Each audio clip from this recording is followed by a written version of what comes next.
তো আজকে কথা বলা যাক যে কাদের কোন বই ভালো লাগবে না, অর্থাৎ সিঙ্গেল লাইন হট টেক।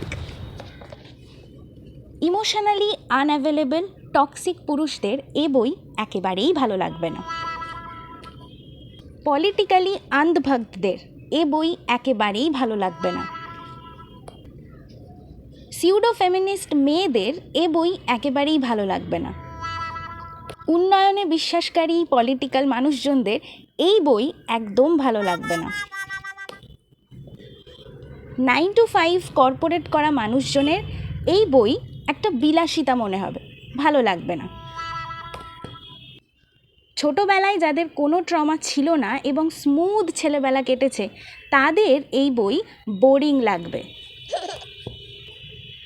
প্রেম মানেই যাদের কাছে কুইক অ্যাড্রিনালিন রাশ, তাদের এ বই একদম ভালো লাগবে না। আর আমার ভালো লাগবে না যদি আপনি ফলো না করেই কেটে পড়েন, তাই অবশ্যই ফলো করে দেবেন।